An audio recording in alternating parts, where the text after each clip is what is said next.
There is a section of Antarctica that almost no one is allowed to visit. Not because it's unreachable, not because of extreme storms or dangerous terrain, but because access to that region is restricted in a way that goes far beyond what most people expect. Officially, it's classified as a protected zone, part of international agreements designed to preserve the environment. But when you start tracing back the earliest references connected to that area, something doesn't line up. Because restrictions like that usually have clear reasons. And in this case, the explanation feels incomplete. Because in the early 1800s, long before Antarctica was fully explored or even properly mapped, an expedition reported something beneath the ice that didn't belong there. And within just a few decades, those records became incomplete, not lost over time, not damaged by accident, but selectively missing. Certain details remained intact, while others simply disappeared, as if someone had gone through the records and removed only what mattered. The official explanation of Antarctica has always been simple. A frozen, lifeless continent, buried under ice for millions of years, with nothing beneath it except rock shaped by natural geological processes. That's the version we're told, and on the surface, it makes sense. But that explanation starts to weaken the moment you stop looking at modern summaries and start examining older sources directly. Because when you look at early maps created long before satellites or advanced exploration technology, something begins to feel off. Some of these maps show coastlines that match what we now know exists beneath the ice with surprising accuracy. Not rough outlines, not guesses, but detailed shapes that align with modern subglacial scans. These weren't just artistic interpretations. They were measured, structured, and in some cases included features that should have been impossible to identify at the time. And that creates a problem. Because if the ice has been there for millions of years, covering everything beneath it, then how are those details known? In the early 19th century, expeditions traveling toward the southern regions operated under extreme uncertainty. Navigation was limited, weather conditions were unpredictable, and communication was slow. Many of these expeditions were privately organized, loosely documented, and not everything they found was officially recorded. Ships would leave, and sometimes they wouldn't return. And when they did return, the information they brought back wasn't always complete. Some details were shared, others were left out, and some were written down in personal journals that were never meant to be published. But fragments survived. Small pieces of information stored in archives, overlooked records, secondary references that were never widely studied.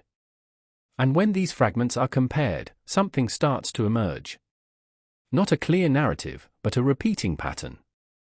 A detail that shows up across different accounts, described in different ways, but always pointing to the same thing. That detail was described as an opening. Not a natural cave, not a fracture in the ice, but something that had form. Something that stood out from everything around it. The surrounding environment was chaotic, shaped by natural forces, constantly changing. But this was different. The opening was described as symmetrical. Its edges were defined. Its shape was consistent in a way that didn't match the randomness of ice formations. One account even suggests that it looked placed rather than formed, as if it had been constructed or carved with intention. That contrast is what made it impossible to ignore. Because in an environment where everything is irregular, something perfectly structured immediately stands out. And the more the explorers observed it, the harder it became to explain. At first, they assumed it was just an unusual geological formation.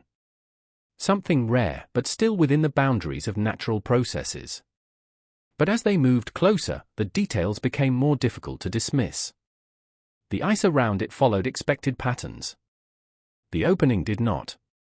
It was smooth in areas where it should have been rough. Flat where everything else was uneven. Consistent where the environment was unpredictable. And the deeper they looked into it, the less the original explanation made sense. One of the most unusual observations recorded in these accounts had nothing to do with how it looked, but how it felt. According to one journal entry, the air near the opening felt different. Not just colder, but differently cold. The change wasn't gradual. It was localized, almost as if the temperature shift was coming from inside the structure itself rather than from the surrounding environment. This is important because Antarctic temperatures are extreme, but they are also relatively stable over small distances. What was described didn't match that pattern. It suggested that something beneath the ice was affecting the immediate area, creating a condition that couldn't be explained by normal environmental factors. Then there's the detail that appears in multiple accounts, but is often dismissed. The sound. It wasn't loud, it wasn't overwhelming, but it was there. A faint, repeating pattern that didn't match wind, didn't match shifting ice, and didn't match anything the explorers were familiar with. They didn't try to fully describe it.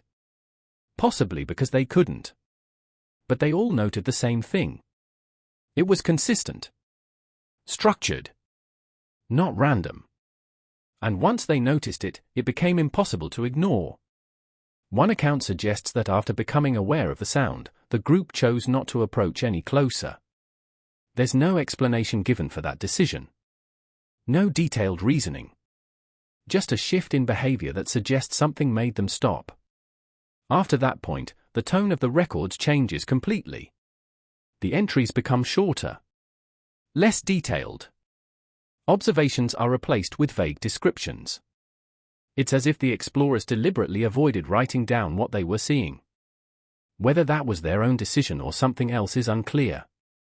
But the pattern is consistent across different sources. And then, without any conclusion, the records stop entirely. No final report. No explanation. No official acknowledgement that anything unusual was encountered. Years later, when historians attempted to reconstruct expeditions from that period, they encountered something even more unusual. Gaps that didn't match normal archival loss. References listed in earlier catalogues were missing in later records. Documents that should have existed based on cross-referencing couldn't be found. Entire sections appeared to have been removed, while everything else remained intact. This wasn't random. It was selective. And that raises a much larger question. Because when something is insignificant, it tends to fade naturally over time. It gets forgotten, ignored, lost in the background. But when something is deliberately removed, it suggests a different kind of importance. It suggests that whatever was found mattered enough to control. And if that's the case, then the real question isn't whether something was discovered beneath the ice. It's what it was. Some interpretations suggest the explorers encountered a buried structure. Something that existed long before the ice formed and was preserved beneath it. Others believe it could have been part of something much larger. A system. A network extending below the surface. Something not visible from above, but present underneath. This would explain the symmetry, the smooth surfaces, and the environmental anomalies described in the accounts. There are also theories about Antarctica itself. That it hasn't always been frozen. That at some point in the past, it may have supported a completely different environment. If that's true, then whatever is beneath the ice today didn't arrive there later. It was already there before the ice formed. Preserved over time rather than created recently. Hidden by natural processes rather than intentionally concealed. Today, Antarctica is one of the most controlled regions on Earth. Access is limited. Movement is restricted. Certain areas are completely off limits. Officially, this is done to protect the environment and preserve a fragile ecosystem. But in some regions, the level of restriction goes beyond what would normally be required. And that's where the questions begin.